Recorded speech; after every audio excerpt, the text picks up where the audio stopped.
Eu sou a Thaís Roque e esse é o De Carona na Carreira, um podcast que apresenta as mais incríveis jornadas profissionais de executivos a celebridades. Juntos, nós vamos passear pelos caminhos percorridos por pessoas de sucesso e eu vou te mostrar que o impossível é só uma questão de ponto de vista. Vambora?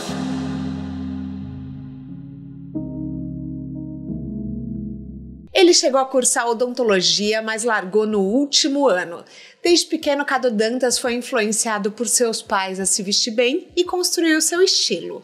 Quando ele decidiu abrir mão do odonto, foi cursar jornalismo e, durante umas férias na Disney, foi convidado pela mãe de uma amiga a estagiar com ela.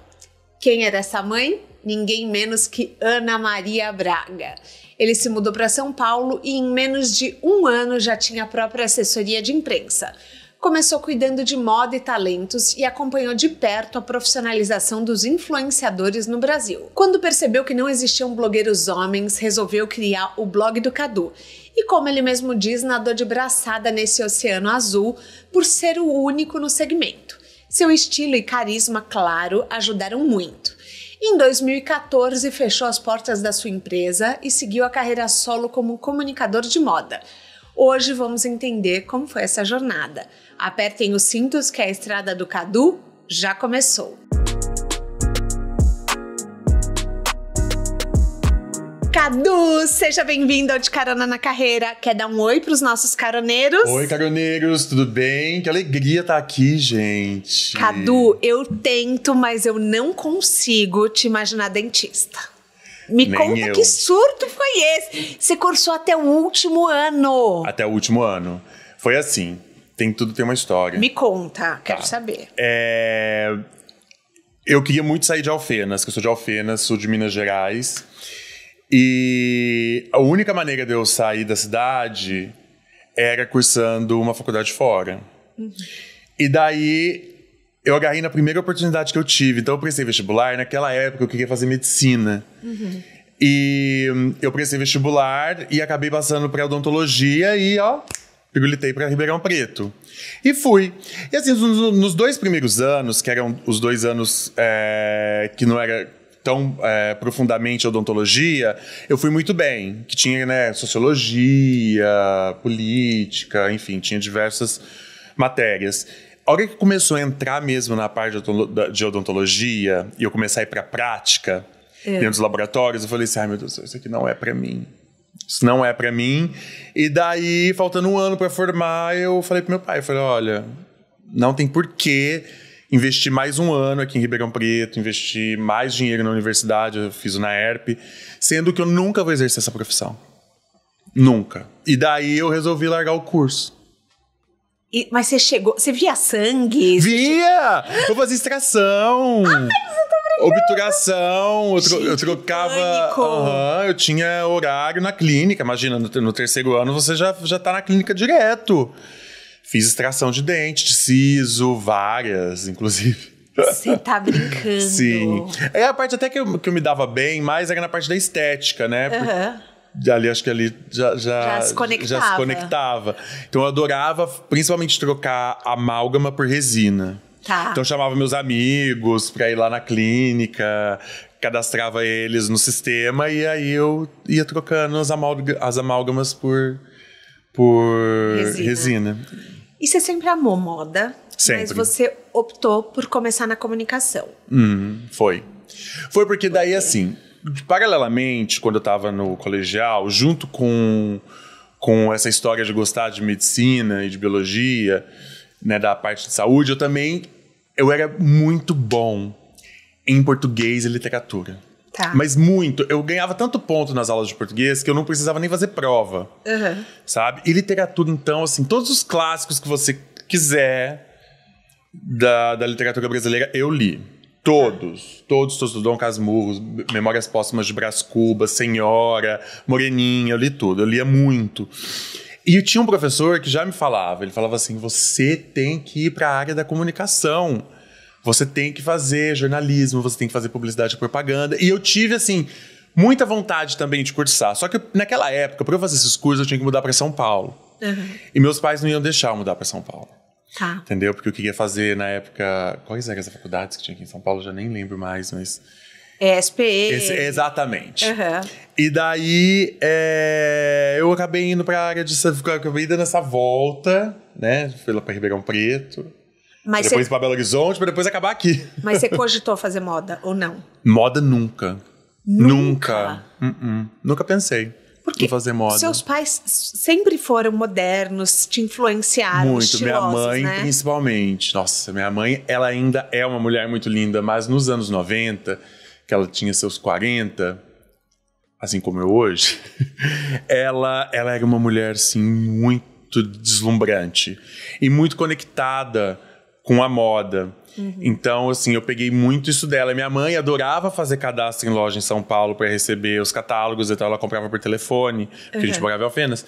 E aí eu fui fazendo a mesma coisa. Que legal. De me cadastrar nas marcas, quando a gente viajava para São Paulo, para Belo Horizonte, ou até mesmo para Campinas, para receber os catálogos de moda. Então eu peguei essa coisa da minha mãe também, junto com as revistas. Então, na época, a única revista que falava mais de moda era a VIP, Exame, e eu já assinava naquela época. Sim. Sabe?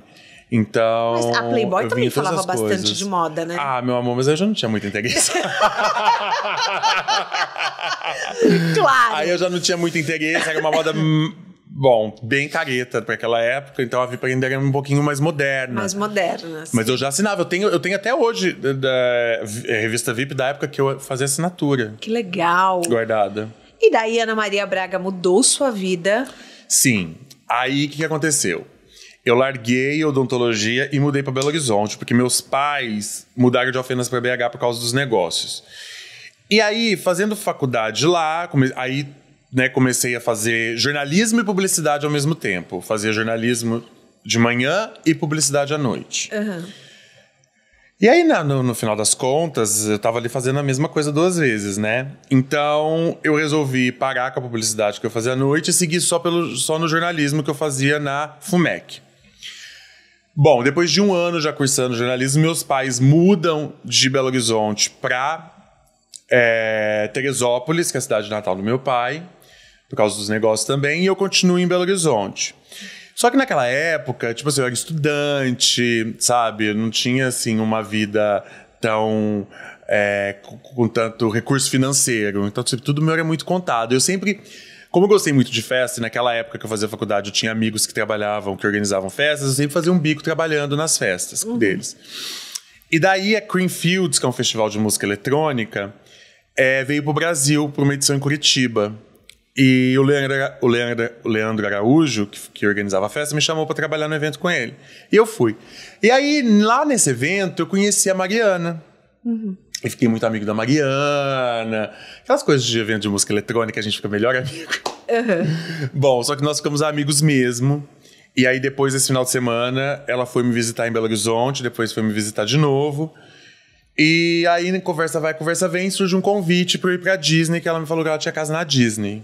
Aí eu assim, vamos. Óbvio. Eu assim, nossa, com dinheiro, assim, mais contado impossível. E aí tá. Bom, passa-se uma semana. Eu tinha saído à noite na quinta, na sexta-feira eu não tinha aula porque eu tinha no sábado. Toco o telefone da minha casa. Nem era celular, não, telefone fixo. Toco o telefone fixo da minha casa, assim, numa super ressaca, eu atendo o telefone. Oi, eu queria falar com o Cadu. Eu assim, é ele que tá falando. Aí eu assim, então, oi Cadu, tudo bem? Aqui é a mãe da Mariana. Eu assim, oi tia, tudo bem? A Mariana tá bem? Aconteceu alguma coisa? Não, tô te ligando pra reforçar o convite pra gente ir pra Disney. Aquela voz começou a ficar muito familiar, né? Você não sabia? Não. Aí ela assim, então... Eu falei assim, você sabe quem tá falando? Eu falei assim, não, ela assim, Ana Maria Braga. Aí eu quase desmaiei. Eu achei que eu tava ao vivo, que era uma pegadinha, sabe? Que era uma palhaçada. Mas não, era a Ana Maria, maravilhosa.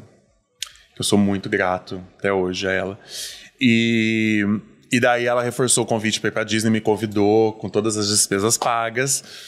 Aí ela também me convidou pra vir pra São Paulo, já que eu fazia jornalismo, conhecer mais você. E daí eu vim pra São Paulo no outro final de semana, fui até a Globo. E fui assistir ali os bastidores do programa junto com a Mariana. Daí, bom, eu tô lá assistindo o programa, chega 2 microfones assim, do nada, eu entro ao vivo, sem assim, saber que eu ia entrar ao vivo. Meu primeiro contato com a Ana Maria Braga, eu fiquei assim... Meu sonho é rever esse vídeo. Mas assim, eu não conseguia falar. Imagina eu ao vivo pra todo o Brasil, eu não conseguia falar. E daí eu tinha que provar uma sobremesa junto com a Mariana ainda por cima. Ai. Bom, provamos a sobremesa. Nisso, depois eu conheci a Ana pessoalmente. Aí tive vários momentos com ela depois disso. Era mais ou menos outubro. Chegou janeiro, eu fui pra Disney. E a Vivi de Marco, que hoje é diretora-geral do programa, foi também pra Disney. E ela falou assim, a Ana Maria me falou que você faz jornalismo, você não quer estagiar com a gente? Não mais você? Eu falei assim, na hora. Voltei da Disney, transferi a faculdade de Belo Horizonte para São Paulo e comecei a estagiar no Mais Você. E fiquei 8 meses estagiando lá. E daí você abriu sua assessoria de imprensa. Dá 8 meses, completo os 8 meses do meu estágio lá, eu saio da Globo e vou trabalhar numa assessoria de imprensa e começo a pensar assim, eu acho que é isso que eu quero fazer. Uhum. E daí, no meio da faculdade, eu abro, no meio da faculdade aqui em São Paulo, eu abro a minha agência de assessoria de imprensa chamada Rai Comunicação. E também aconteceu tudo muito rápido, porque eu já comecei com uma cliente muito importante, que era minha amiga pessoal, muito próxima naquela época. E daí, em 2008, eu abro a Rai, aqui na Augusta. Nossa, e daí uma amiga sua falou pra você de um nicho inexplorado. Sim, aí foi o seguinte, eu tinha algumas marcas que eu cuidava na assessoria de imprensa, tá? Isso aí eu abri a RAI em 2008, a gente já tá em 2012. Ah, tá. Então você ficou 4 anos com assessoria. Só assessoria. E assim, gente, naquela época não tinha, tá? Instagram, Malemar tinha Facebook, né? A gente era muito do Orkut. Então, assim, tudo que saía na imprensa era realmente voltado para ou televisão ou jornal e revista. Uhum. Então, assim, naquela época, o trabalho de assessoria de imprensa era muito restrito, era muito complicado. Eu falo que eu não volto a ser assessor de imprensa nunca mais. Não, na minha vida. E é um trabalho, assim, eu vejo que exige muito cuidado, exige muito relacionamento. Muito! Muitas pessoas têm que confiar muito em você, porque você vende palavras, né? Você não tá vendendo nada palpável, você tá vendendo algo que depende muito do seu esforço e depende muito do seu relacionamento com as pessoas. E naquela época também, quando eu comecei, imagina, eu era muito louco. Eu comecei a assessoria de imprensa sem nem conhecer jornalista nessa cidade. Uhum. Eu ia com sacolas de roupa dos meus clientes na Editora Abril, bater na porta das editorias para conversar com as editoras de moda. E graças a Deus eu sempre fui muito bem recepcionado por todas elas. E eu ia lá com aquele monte de sacola abrindo, como se estivesse vendendo mesmo uma roupa para alguém, para mostrar a marca dos meus clientes. E nossa, deu muito certo durante muito tempo, foi muito legal. Então, tem que ter um pouco cara de pau. Muita cara de pau para ser assessor de imprensa, mas muita, por isso que eu dei certo na época. E eu tive, assim, clientes maravilhosos, clientes grandes, clientes internacionais. E um deles era a Capodarte, que faz parte do grupo Paquetá. Então, eles tinham outras marcas dentro do grupo e cada marca tinha um assessor de imprensa. E uma vez ao ano tinha um encontro do grupo com os outros assessores das marcas. E eram assessores queridos também, conhecidos aqui de São Paulo. E uma delas era a Gisele Najjar. Uhum. E a Gisele Najjar virou para mim, nessa reunião entre os outros assessores, que a gente ia discutir uma ação pro Promenade Chandon. Promenade Chandon era um evento que tinha no Oscar Freire, que a Chandon fechava as ruas, tanto Oscar Freire quanto as perpendiculares, para essa ação, botava tapete vermelho, era lindo. E as marcas do grupo tinham lojas lá, então a gente ia discutir o que nós íamos fazer de ação dentro das lojas durante esse dia. E a Gisele comentou alguma coisa sobre blogueira, e foi na época da ascensão, assim, das blogueiras, quando elas realmente começaram a ganhar dinheiro, né? As marcas começaram a olhar para elas com outros olhos, elas começaram a ir para semanas de moda, incomodando diretoras de moda, que são incomodadas até hoje, diga-se de passagem, algumas. E aí, o que aconteceu? Eu falei assim, Deus me livre de trabalhar com blogueira, eu não quero olhar, não quero escutar falar dessas blogueiras, porque elas só me dão dor de cabeça, as marcas agora ficam me pedindo isso, e eu não sei como fazer, e fiz essa piada e todo mundo riu. Quando acabou a reunião, a Gisele Najjar falou assim, Cadu, vamos tomar um café? Eu falei, vamos. Aí a gente foi na Cristalo, se não me engano. Aí ela chegou pra mim e falou assim, posso te falar uma coisa? Você devia abrir um blog. Amor, nunca. Já tenho minha assessoria de imprensa, já tenho 2 andares na Augusta, já tenho, sei lá, 25 clientes, eu não vou fazer blog. Ela assim, deixa eu te contar uma história. Eu cuido de uma marca internacional de cosméticos e a gente teve uma verba para fazer uma ação com uma blogueira, a gente fez com a Lala Rude, e eu tinha uma verba para fazer uma ação com um blogueiro e não tem blogueiro. Eu falei assim, como assim não tem blogueiro? Ela falou assim, existem blogs voltados ao público masculino hoje em dia, mas não tem uma cara, esses blogs não tem uma persona. Eles só falam de moda, não tem ninguém fazendo look do dia, igual as blogueiras. Eu falei assim, calma aí, como assim? Calma aí. Bom, aquilo ficou na minha cabeça, eu cheguei em casa, fiz uma pesquisa e eu realmente vi que não tinha ninguém fazendo look do dia, voltado para o público masculino. Em 3 dias, eu li todos os tutoriais de como montar um blog, abri o WordPress. Em 3 dias, montei o blog. Depois de 4 dias que eu montei o blog, eu lancei o primeiro post. E como eu já era uma pessoa que circulava no mundo da moda aqui em São Paulo e conhecia diversos diretores de marketing das marcas internacionais, eles prestaram atenção no que eu estava fazendo. Logo de cara? Logo de cara, porque eu tinha credibilidade já como assessor. Tá. Então, assim, não era uma pessoa qualquer que estava ali abrindo um blog para falar, né, não sei, de uma maneira muito superficial. Eles me deram um super voto de confiança. E aí, depois de um mês que eu abri o blog, eu já fui convidado por uma marca para ir para Nova York, para a Semana de Moda de Nova York. Tudo pago? Não. Ela me prometeu desfile, ajuda de custo lá na cidade. Mas aí eu comprei uma passagem, minha filha, bem baratinha de econômica. Claro. Peguei um hotel. Nossa. Que não podia ser mais longe, que nem era em Manhattan. E aí fui pra Semana de Moda. E aí entrei em contato com outras marcas, que na época Lacoste desfilava lá, Náutica. Eu fui com a Gent.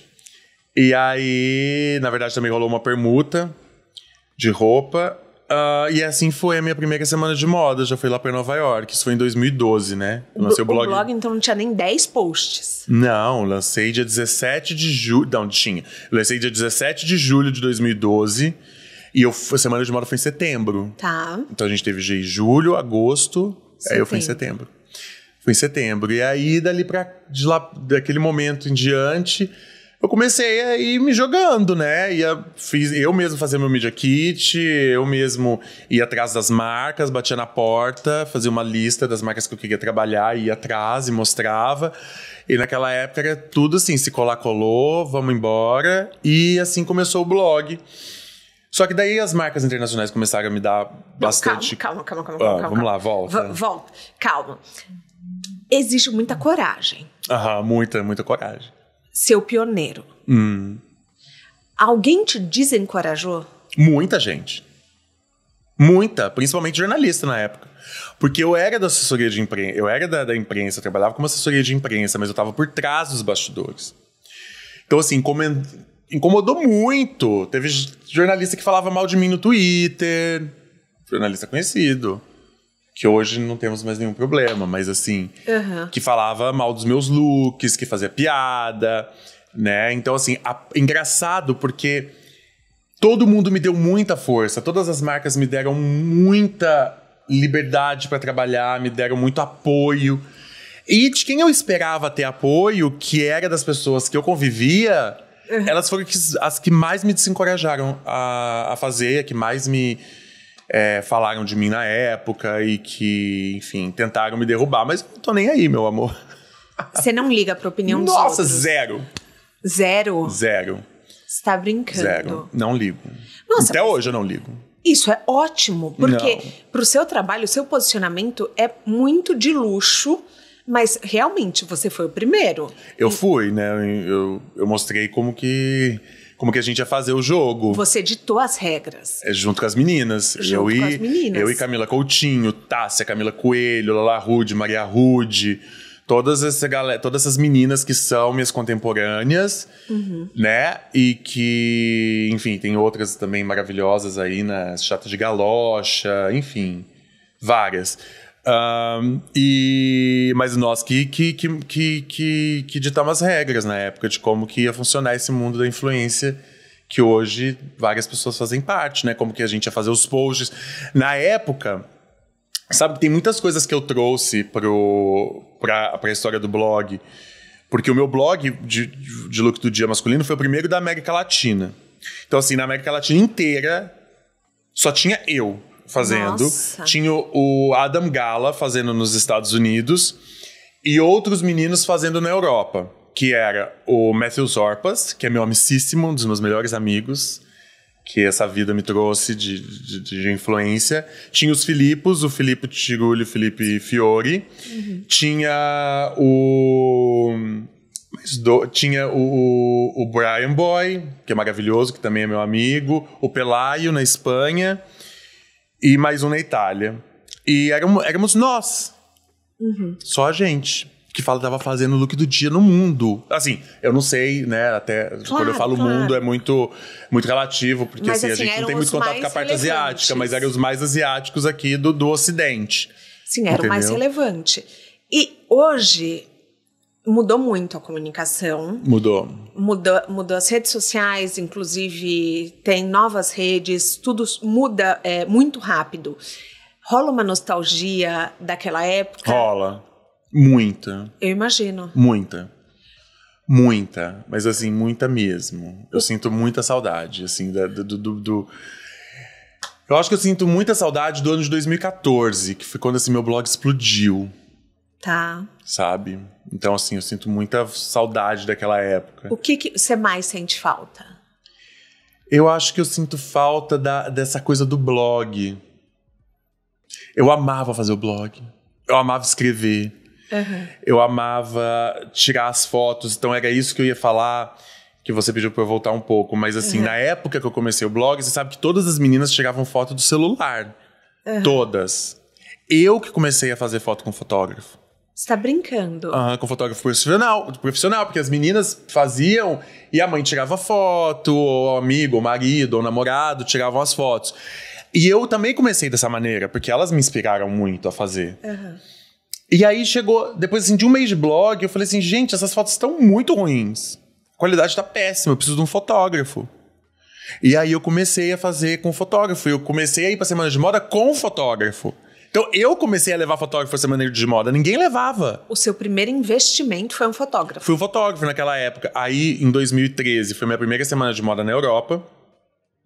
Que aí eu fiz Londres, Florença, Milão, Paris. Mentira. A primeira foi só Paris. Depois, a segunda, que eu fiz todas as outras. E eu levava meu fotógrafo. Que hoje eu não preciso mais, porque eu conheço todos os fotógrafos de Semana de Moda, mas naquela época eu não conhecia ninguém. Eu viajava com 4 malas de roupa, de 32 quilos. Você tá brincando. Porque não tinha fitting com marcas. As marcas nem faziam isso com masculino. A Semana de Moda masculina tinha 1 ano. Nossa, caramba. Então, eu viajava com todas essas malas, o fotógrafo levava mala pra mim como se fosse dele. Ele ficava no mesmo quarto que eu de hotel, nos hotéis, assim, minúsculos, quarto de hotel, sei lá, 10 metros quadrados. Que eu não conseguia abrir a mala no corredor. Então, a gente ia fazer essa Semana de Moda e assim, eu que comecei com essa história de fotógrafo. E aí depois as meninas pegaram a história também pra deixar o blog com um cara mais profissional. Então, o meu material, eu sempre tive muito cuidado com o meu material. E aí eu tenho muita saudade da época de 2014, que foi quando o blog realmente explodiu. Aquele ano eu fiz 26 viagens internacionais. Nossa! Eu não parava em casa. Não parava. E o seu foco sempre foi luxo? Sempre, principalmente naquela época. Hoje em dia, não é mais tanto quanto já foi. Tá. Né? Porque daí em 2014, quando o blog acontece, eu fecho a Rai.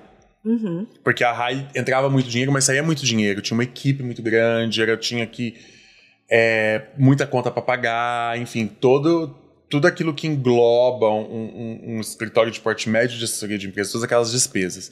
E o blog eu tava ali começando a ganhar dinheiro sem precisar de ninguém, só de um fotógrafo. Então aí em 2014 eu fecho, e aí, enfim, o blog deslancha. Aí eu começo a ter reconhecimento internacional, sabe? Então, assim, eu tenho muita saudade de todo esse movimento aí que eu ajudei a construir na parte dos blogs, na época dos blogs. Hoje deu influência pro público masculino, mas, assim, eu tenho muita saudade de blogar. Quem eram as influenciadoras que te inspiravam naquela época? Naquela época já tinha a Camila Coelho, que eu não conhecia. Que é super sua amiga. Que é minha madrinha de casamento. E que eu lembro direitinho o dia que eu conheci ela. Foi no dia do meu aniversário desse ano, de 2014. Num evento na Carmen Stephans, na loja da Oscar Freire. Eu falo que ela foi meu maior presente de aniversário. Que foi quando eu a conheci. Mas acho que assim, a Tássia sempre uma inspiração, sempre. Então assim, eu pegava muito o que as meninas estavam fazendo e adaptava pro masculino, sabe?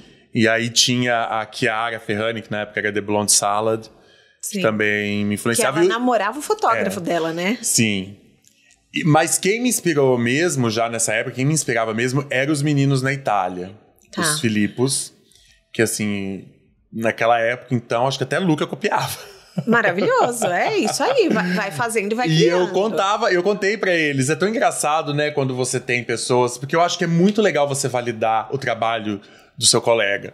Então, assim, todos esses meninos que me inspiraram naquela época, eu cheguei pra todos e falei. Muito legal. Falei, olha, eu comecei meu blog, quando eu comecei, você que era a minha inspiração, você que me inspirava nos meus looks, no lifestyle, sabe? Então, assim, eu fiz questão sempre de falar pra eles isso. Mas eles que me inspiravam muito, os meninos ali na Europa, o trabalho que eles faziam. Qual que é o produto que você vende com mais facilidade? Hoje em dia? Eu tenho uma audiência muito fiel, sabe? Tenho uma audiência que tá comigo, boa parte dela, há muitos anos. E que sabe que eu só trabalho com marcas que eu acredito, que eu admiro. Eu não engano a minha audiência. Nunca enganei, eu nunca menti, eu nunca falei que eu tô fazendo uma coisa e tô fazendo outra, sabe? Eu nunca fingi que eu tô indo pra semana de moda e fui lá na porta do desfile, tirar foto e não ia no desfile, sabe? Eu nunca Porque fiz... tem muita gente que faz isso, tá? Eu nunca usei produto falsificado no meu blog ou nas minhas redes sociais. Então, assim, eu sempre tive uma relação muito honesta com quem me segue. E isso é muito legal porque eles confiam muito nas coisas que eu posto. Eu acho que hoje em dia perfume é algo que eu vendo bem, sabe? Acessório também, eu acho que vai muito bem. Assim, tudo que eu posto acaba vendendo, sabe? Essa semana mesmo eu fui numa loja aqui em São Paulo, eu postei um tênis, o tênis vendeu. Quantas vezes eu fui na Louis Vuitton e os vendedores falavam, se você, Cadu, quer essa bolsa, não posta, porque você vai ficar sem a bolsa. Eu postava a bolsa acabava, sabe? E assim com outras marcas. Mas hoje, assim, eu não tenho mais foco só no luxo. Eu trabalho com luxo, mas eu também faço... ações com diversas outras marcas, premium, ou até marca mais fast fashion, como eu fui durante muitos anos da Renner, sabe? Hoje a Renner tem um squad, eu fui o primeiro influenciador do squad da Renner. Hoje nós não estamos mais juntos, mas assim, foi um trabalho lindo que nós fizemos. Porque assim, o Brasil não é só luxo. Sim, é sabe? verdade. A audiência masculina não é só luxo.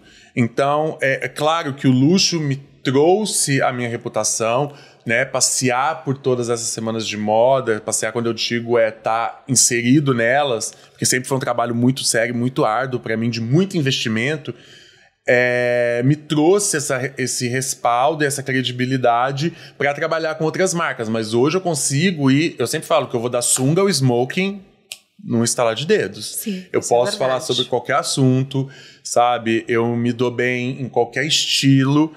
E eu sou muito curioso também. Então, assim, se tem algo que eu não conheço e eu quero começar a falar sobre isso, eu vou a fundo. Então, assim, até o final do ano passado, eu nunca tinha falado de maquiagem. Quer dizer, já tinha falado, isso não é uma verdade, já tinha falado sim, mas de uma maneira muito superficial. E eu senti um movimento muito grande, né, de hoje em dia os homens quererem saber mais sobre maquiagem. Então, não me fiz de rogado. Fui lá na Sephora, meu bem, sentei lá na bancada, chamei a vendedora. Falei assim, você vai me ensinar a fazer pelo menos o básico de maquiagem, o que eu preciso. E daí ela me ensinou, eu cheguei, fiz um post no Instagram, deu super certo. E assim, muitos seguidores falando, eu fui lá na loja, comprei todos os produtos que você postou. Eu falei assim, gente, mas você viu se é a sua cor? Se é a sua cor, é super Porque eles compraram exatamente os mesmos. Gente, é muito louco. Então você influencia mesmo. Influencio mesmo. Então, assim, eu fico muito feliz toda essa trajetória que eu tenho e que hoje eu possuo essa responsabilidade, que é uma responsabilidade muito grande você influenciar de uma maneira positiva na vida de quem te segue, sabe? Então, eu tenho muito orgulho de olhar para trás desse pouco que eu já te contei e ver que hoje eu tô nesse lugar onde eu realmente influencio, onde as pessoas acreditam no meu trabalho, sabe? Me levam a sério, entendeu? Então eu fico muito satisfeito e orgulhoso. Numa relação heteronormativa, que a gente chama, dizem que as mulheres influenciam 80% do poder de compra do casal. Você fala muito com mulheres também? Por exemplo, a mulher te segue para vestir o boy dela? Acontece isso também? Acontece, eu tenho muitas seguidoras. Porém, eu vou te explicar. Na época que eu comecei, até mais ou menos uns 4 anos atrás, a minha audiência feminina era muito maior que a masculina. Tá. Só que aí tudo foi se transformando. Tem uma série de motivos pra isso. Então, assim, os homens eram mais envergonhados de seguir alguém que falasse de moda masculina. Eu era muito inserido no contexto das mulheres, de estar sempre envolto, né, de mulheres maravilhosas que eram influenciadoras. Então, elas me postavam, eu acabo ganhando muitas seguidoras mulheres. E, enfim. Então, durante muito tempo eu tinha essa base, então eu tentava falar bastante também com as mulheres. Hoje em dia, a minha base de seguidoras ela é muito pequena, comparada com a masculina. Então, hoje, assim, a minha base de seguidores... ela é hoje, se eu não me engano, 80% masculina. Nossa. Mas já chegou a ser 60% feminina. Tá. Sabe? Então eu tinha 60% de público feminino e 40% de masculino. E aí eu lembro que na época a Daniela Falcão, que comandava a editora Globo, ela virou pra mim, a gente fez uma viagem juntos, ela falou assim, você é muito esperto. Eu falei assim, por quê? Ela falou assim, porque você fala com todo mundo. Você fala com o homem descolado que quer aprender a se vestir melhor, você fala com o gay que te adora, tanto pela sua personalidade quanto pela sua história com moda, e você fala com as mulheres que acabam também influenciando na compra do guarda-roupa masculino. Então ela nunca esqueço de quando ela me falou isso, ela falou assim, você é muito esperto, eu nunca tinha parado pra pensar até então. Mas hoje em dia a minha audiência é bem mais masculina mesmo. Mas enfim, eu amo minhas seguidoras, adoro. Tem muitas que estão comigo também há muitos anos e que eu sei que eu as influencio. Você tem marcas como Montblanc, Bulova, Giorgio Armani, que fez seu terno de casamento. Então, não é luxo, mas é um posicionamento assim... Montblanc você faz muito. Muito. Inclusive eu sou super amigo do designer da marca, que é o Marco Tomacetta, que já virou um amigo querido. Eu tenho uma relação muito profunda com a Montblanc. São 10 anos. Nossa. Junto com a marca. Eu vi toda a transformação dela, tudo pela qual ela passou. É uma marca que eu tenho um carinho, um amor enorme. A Juliana, que é a diretora de marketing, é minha madrinha de casamento, do primeiro. A gente tem uma relação também muito próxima. Então, assim, é uma marca que eu adoro. A Giorgio Armani também é outra marca que eu tenho uma relação de muitos anos. Eu vi. Sabe? Assim, então eu tenho uma relação maravilhosa tanto com o Brasil, com o Danilo, que é um dos meus melhores amigos, quanto com a Itália. Então o legal é que, como eu estou inserido com essas marcas há muitos anos, eu sou muito amigo das pessoas que estão por trás delas. Sim. Sabe? Você acaba criando uma relação pessoal. Então é uma relação que vai misturando o pessoal com o profissional, sabe? Então, assim, mas como você falou, Eu tenho parceria com marcas de luxo já há muitos anos e elas me trouxeram esse posicionamento. Com certeza. Que eu gosto bastante, inclusive. Você tem um comercial ativo hoje? Como que funciona o seu trabalho? Por exemplo, você aborda marcas ou somente as marcas te abordam? Como funciona essa dança? Imagina, eu abordo até hoje. Até hoje? Que legal, hoje. me conta. Você sabe por quê? Eu sou uma pessoa que eu sei delegar, mas eu sou eu centralizo muitas coisas em mim. Tá. Eu não me importo em delegar trabalho, mas eu tenho que estar sabendo de tudo que está acontecendo. Tudo. Eu deixo as pessoas loucas. Porque assim, eu sou muito o que eu faço. Eu amo o que eu faço. Eu adoraria que o que eu faço fosse um hobby. Mas não é. É como eu pago minhas contas mesmo. É como eu vivo. Porque as pessoas às vezes... Até hoje as pessoas falam, você é influenciador, mas o que você faz? Não, eu sou influenciador, amor. Pago minhas contas com isso aí que você tá vendo, com esse trabalho aí que parece que é diversão, mas não é. Sim. Então, assim, até hoje eu vou atrás. Tem marcas que, apesar de hoje eu fazer parte de uma agência, né, que é a Iconic, que cuida do meu comercial. Eu tenho a Melina Tavares, maravilhosa, que eu não vivo sem, que faz toda a minha parte de assessoria de imprensa e de PR. Tem marcas que até hoje eu não deixo ninguém conversar, ninguém negociar. Então, assim, qualquer coisa que eu faço com a Montblanc eu que falo. Qualquer coisa que eu faço com Jean Paul Gaultier, que é outra marca também que tá comigo há 7, 8 anos. A Lucaral tá maravilhosa. E também que eu tenho uma relação muito profunda. Eu que falo, eu que negocio, eu que vou atrás, né? A Bulova mesmo também é outra marca, eu tava com o Isra essa semana, eu que marco então, pra ir lá. Você apresenta projetos. Apresento projeto. Aliás, ninguém vende um projeto como eu vendo. Você tá brincando? Não. Amor, quando eu tenho reunião com o cliente, é muito difícil eu não fechar. Porque o que acontece? Por mais que eu tenha uma agência muito proativa e muito maravilhosa, quem sabe vender o meu peixe sou eu. O que acontece? Vamos supor, eu vou fazer uma reunião com a Apple, que está aqui na minha frente, só um exemplo. Então, assim, que história que eu tenho com a Apple? Eu ativo a minha memória. Tá. E começo a puxar. Então, a Apple já é uma marca que eu já tô junto, que eu já consumo os produtos há muitos anos. Então, assim, o que eu tenho de história com ela? Então, quando eu vou ali ter a reunião com ela, a gente começa a conversar, ela vai me falando das necessidades e eu vou puxando ali as minhas histórias e vou entrelaçando o emocional junto. Entendi. Que é uma coisa que a agência não vai conseguir fazer. Não. Não vai. Não vai. E eu consigo. Então, por exemplo, a Jean Paul Gaultier, vou dar um exemplo prático.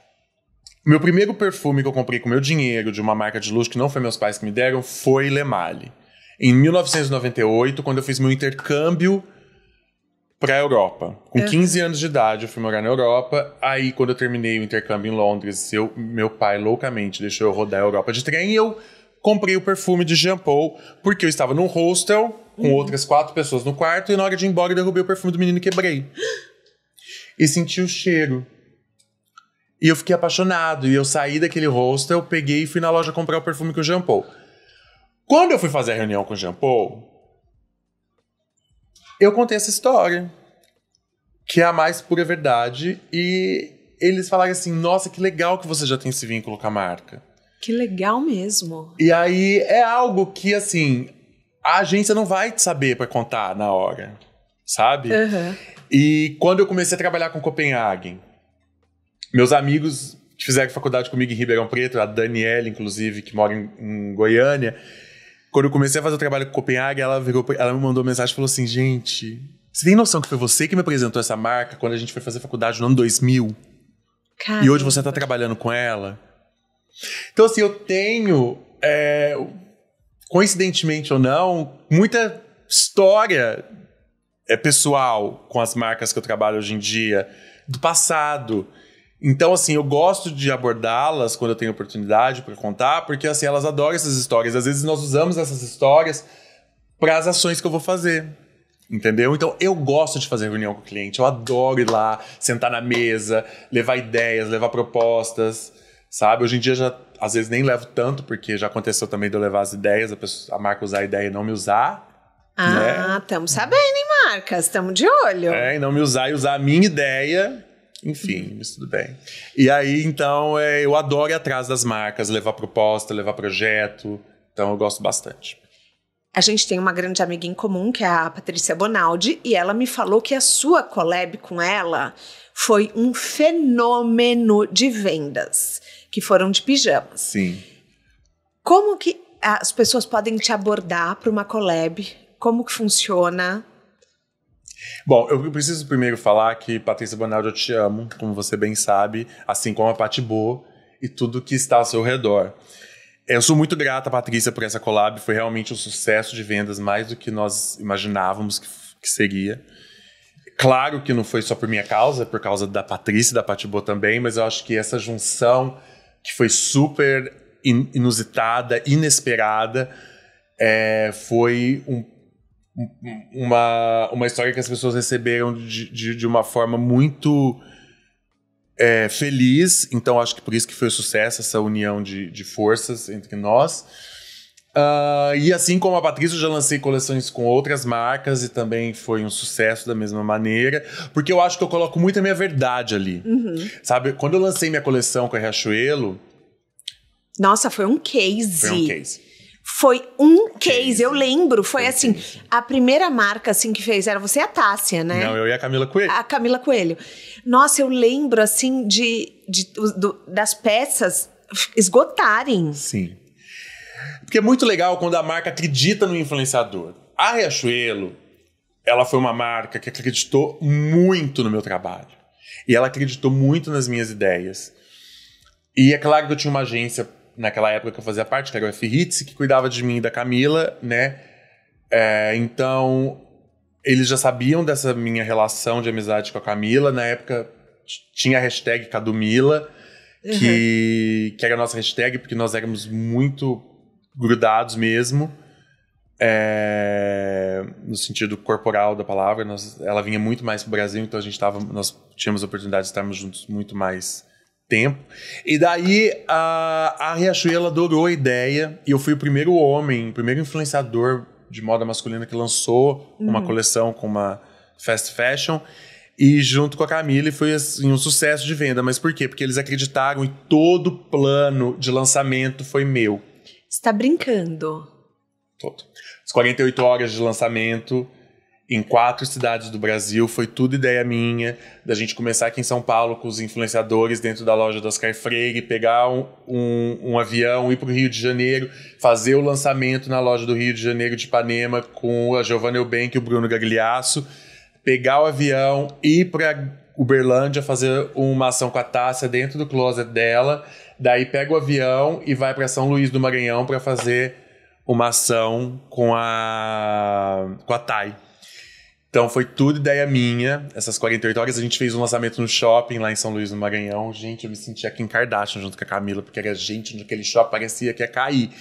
Então eu tive esse cuidado de incluir o Nordeste no lançamento, que foi algo também que eu bati na tecla. Eu falei assim, uma região muito forte, que as marcas não exploram. Então, na época, a Riachuelo aceitou a ideia e falou, você tem razão, vamos lá, vamos fazer. E foi assim, um sucesso estrondoso a nossa coleção.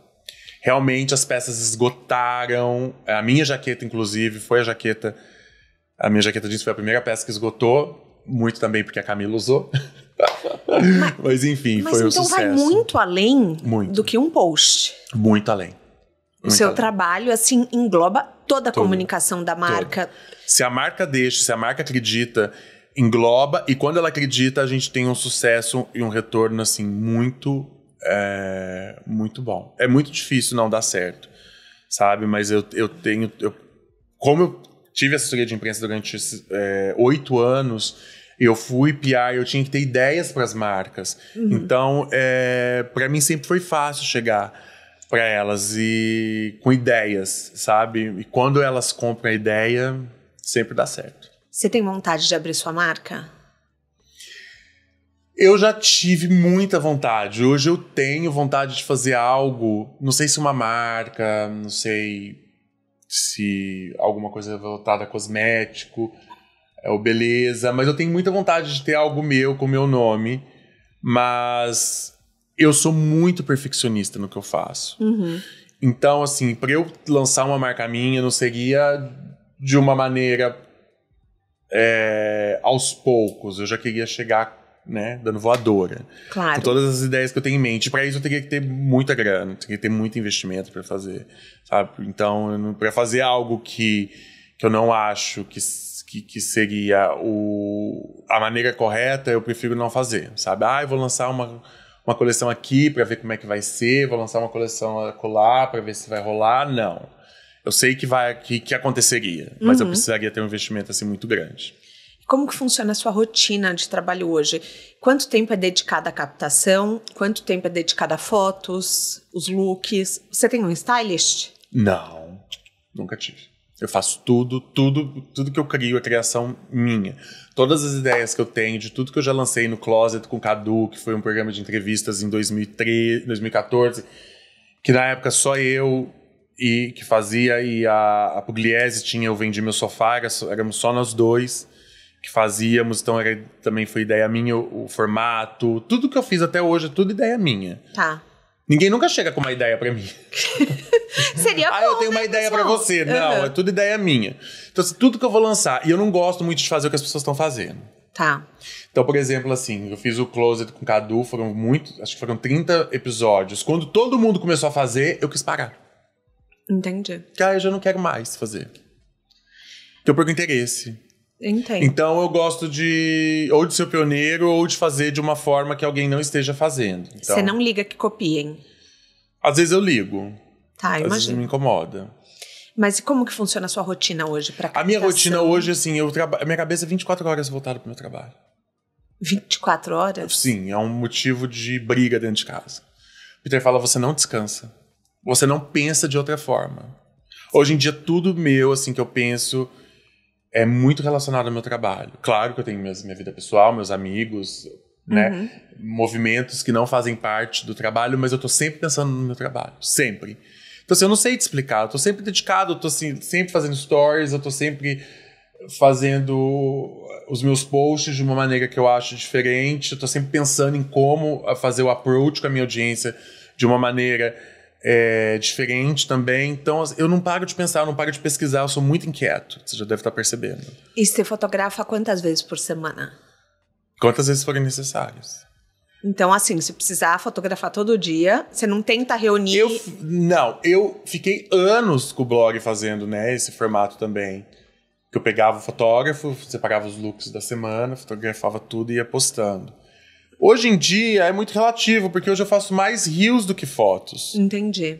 Sabe? Então, assim, eu que faço os meus reels hoje em dia, praticamente, eu que edito, eu que penso na legenda, eu que faço tudo. É só quando, assim, é uma entrega para uma marca, né, que daí eu acabo envolvendo uma equipe, né, como fotógrafo ou videomaker. Mas, de um modo geral, eu que faço tudo. E como que você vê o futuro das redes sociais?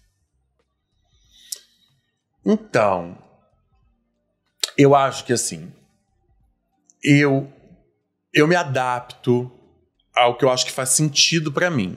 Tá. Eu experimento tudo. Então, por exemplo, assim, quando o TikTok chegou no Brasil, né, com um escritório mesmo, né? E aí logo em seguida veio a pandemia. Eu tentei fazer dancinha, mas eu vi que era ridículo. Eu não vou fazer. Sim. Porque as pessoas querem que eu faça. Eu não vou fazer porque o algoritmo quer que eu faça. Não vou. Eu tentei. Eu olhei aquilo e falei, gente, eu sou patético dançando. Não vou fazer. Sim, mas você experimentou. Entendeu? Mas eu experimentei. Então, assim, eu não sei muito como que vai ser o futuro, mas eu experimento e vejo o que faz sentido pra mim. Sabe? Eu não fico mais correndo atrás... Sabe, tipo, nossa senhora, lançou essa trend, eu tenho que fazer. Nossa, lançou essa plataforma, eu tenho que estar. Não. Tá. Sabe? Você é mais... Hoje eu te sinto seguro. Eu sou muito seguro e eu faço o que eu acho que funciona pra mim. Eu não me forço mais a fazer o que eu não gosto, o que eu não quero, o que eu não acredito. Então eu não vou, tipo assim, sabe? Seria ótimo pra mim estar de uma maneira mais presente no TikTok? Seria. Mas eu não acho que seja... uma plataforma que interage com o meu conteúdo como o Instagram, sabe? Então, eu não fico me forçando a fazer nada ou estar em nada. Então, eu não sei como que vai ser o futuro. Eu simplesmente experimento. Se eu achar que deu certo, eu vou. Então, eu já fui muito frequente no YouTube. Principalmente quando eu fiz o meu No Closet com o Cadu. E eu amava estar ali, eu adorava fazer. Quando eu achei que perdeu o sentido, eu simplesmente parei. Não vou ficar lá, porque tem que estar, ninguém tem que nada. Você não tem problema em encerrar ciclos? Não, zero. Acabou? Acabou. Então assim, senti vontade de voltar pro YouTube, tem um projeto legal pra fazer, eu volto na hora. Tá, legal. Entendeu? Então assim, eu não sei como que vai ser o futuro, porque cada dia chega uma coisa nova, agora tá essa história de inteligência artificial. Sei lá, eu acho que daqui a pouco vai ser até difícil distinguir quem que é um humano e quem que é uma inteligência artificial. Já tá difícil às vezes, né? Então, acho que daqui a pouco eu vou ter que me interagir um pouco mais com a história da inteligência artificial, mas eu não acho ainda que é o momento, não acho que eu preciso tá ali agora, então eu não sei, eu experimento o que lança, aí eu vejo se faz sentido pra mim ou não. Quando eu vou estar daqui a 5 anos, não sei. Tá. Não sei, por enquanto eu tô aqui, tô fazendo o que funciona, o que dá certo, o que eu amo fazer. E o que é sucesso pra você? Sucesso pra mim é você ser feliz no que você faz. Eu sou muito feliz no que eu faço. Apesar de, às vezes, sentir que algumas marcas ainda não valorizam tanto o trabalho que muitos influenciadores fazem. Mas eu me sinto um homem muito realizado, com muito sucesso.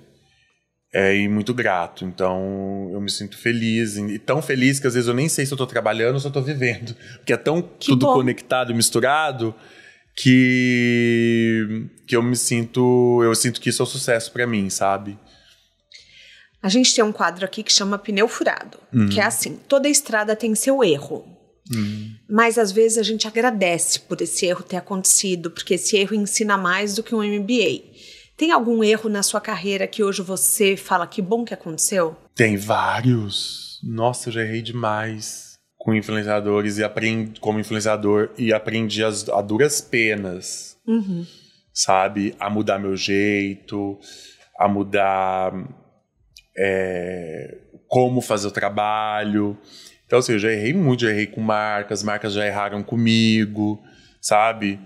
E erros, assim, que já me magoaram muito, mas que foram bem importantes para o meu crescimento e para o modo como eu comunico hoje com a minha audiência. Mas eu já errei demais. Assim, algo específico, eu acho que é mais erro com atitude, sabe? Com, às vezes, a ansiedade que faz eu meter o pé pelas mãos, sabe? Então, assim, aquela vontade de querer fazer tudo com muita pressa, sabe? Com muita disposição. Isso às vezes atrapalha. Sim, é verdade. Bastante. Né? Porque faz a gente, às vezes, tomar certas atitudes que você poderia ter sido mais contido naquele momento. Então eu acho que isso é algo que me atrapalhou muito, mas que hoje eu tenho mais controle sobre. De respirar, né? Porque assim, eu sempre tive que estar me provando como influenciador, mesmo tendo sucesso, sabe? Por quê? Porque o mercado é muito mais fácil. Eu acho que o mundo da influência é onde assim, as mulheres realmente arrasam mesmo, assim, no sentido como trabalho, né? Que principalmente quem tá no mercado há muito tempo, olha só, a Camila Coelho hoje tem marca de beleza, tem marca de roupa, né? As outras influenciadoras todas têm outros negócios que vieram da história da influência. Eu não consegui fazer isso. Porque a gente ganha, os homens ganham infinitamente menos que as mulheres no universo da influência. Em digital. Posts também? Tudo. Você tá brincando. Nós ganhamos muito menos. Tem comparação. Nossa. Tem comparação. Nunca imaginei. Eu achei que fosse pau a pau. Zero, imagina. Imagina. As oportunidades para as mulheres no universo da influência, os contratos, é tudo muito maior, porque as marcas têm mais dinheiro para investir em mulher. A mulher é um público. As mulheres, elas consomem de uma maneira muito mais frequente que o homem, né? Elas têm uma parcela, principalmente na parte da moda, muito maior do que a gente. Né? O homem é um experimento novo no mercado, né? Assim, contemporâneo. As coleções masculinas começaram com corner dentro das grandes marcas femininas. Hoje em dia, eles entenderam que existe um público, né? Houve toda uma revolução aí nos últimos 10 anos que as marcas entenderam que o público masculino também consome, começaram a abrir lojas específicas para o público masculino, mas até então era um corner dentro da loja feminina. Então, assim, as mulheres elas têm uma relevância na parte de beleza, em todas as esferas, muito maior do que os homens. Elas ganham muito mais que a gente, assim, sem sombra de dúvidas. Segundo você, me corrige se eu estiver errado, a moda masculina de luxo cresce 50% a mais do que a feminina. Hoje em dia, sim. Isso já foi um dado, não sei hoje como ele está, mas crescia a galopes. Só que o Brasil não consegue acompanhar esse ritmo por uma série de fatores. Sim. O que o homem brasileiro consome no mercado de luxo? Acessório, sapato, relógio. Tá. Hoje bolsas, né? Que tem todos os tipos de bolsa masculina, desde a mochila até a com alça de corrente, como as femininas. Mas eu acho que o homem consome muito acessórios na parte da moda. Acho que o grooming também ganha muita força. O que é o grooming? Né, que é essa parte de autocuidado masculino, que aí vem barba, cabelo, né? Então acho que o homem consome bastante isso. Mas, enfim, existe aí ainda um dinheiro que o homem ganha que ele não sabe como gastar até hoje, sabe? Que fica ali. Fica a dica, meio então. parado. Marcas. Então, mas sim, até alguns anos atrás, o mercado de luxo masculino crescia mais que o feminino. Já não sei mais como está esse dado, mas já foi uma verdade isso. Na sua mala de viagem, um livro, um filme, um documentário. Um livro que eu já li, eu acho que Sapiens, que eu já li 3 vezes, que eu adoro. Que é de um autor israelense. Qual que é o outro? Um documentário? Um filme e um documentário. Um filme que eu adoro. Eu acho que todos os filmes do Hannibal, principalmente Silêncio dos Inocentes, eu adoro. E um documentário... Deixa eu pensar, um documentário que eu tenha assistido e que eu goste. Eu agora estou assistindo um documentário, é claro que ele é ficção, mas que eu estou muito apaixonado, que é o The New Look.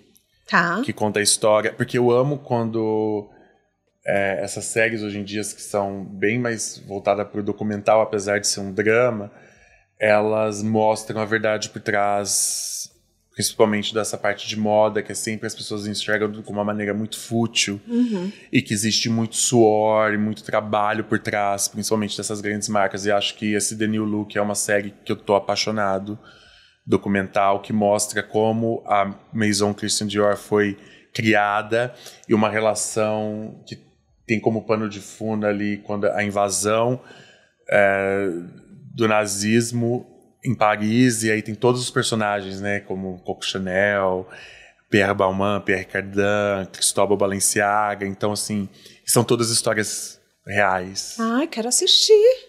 Tá na Apple TV. Quer dizer, baseado em fatos reais, mas eu já fiz uma pesquisa e já vi que boa parte delas, sim, são reais. Então, esse documentário acho que vale a pena e que eu gosto bastante. Eu assisti um documentário também sobre a Batalha de Versalhes, que é maravilhoso, que conta a história na década de 70 de quando as marcas americanas foram fazer uma apresentação junto com as marcas francesas no Palácio de Versalhes. Então, também, assim, é uma série fantástica. Vou deixar o link no descritivo do podcast. Cadu, a gente chega ao fim da nossa carona. Ai, queria que delícia, muito te agradecer. Ser caroneiro. Eu tinha muita curiosidade sobre a sua carreira. A gente tem amigos em comum, então eu te acompanho à distância e eu sei do poder da sua influência. E muito obrigada por ter vindo até aqui contar um pouquinho desse começo, de como foi, do seu comercial, das suas ideias, do seu poder criativo. Obrigada. Eu que agradeço, muito obrigado por ter me recebido e conte comigo para futuras caronas. Eba! O De Carona na Carreira tem a consultoria de conteúdo do Álvaro Leme, a supervisão do José Newton Fonseca, a sonoplastia e edição do Felipe Dantas e a identidade visual do João Magarin. Todas as dicas que a gente abordou estão no descritivo na plataforma que você nos escuta. Bora lá no Instagram falar mais sobre o episódio de hoje. A gente volta na próxima semana com mais um De Carona na Carreira. Um beijo grande. Aê.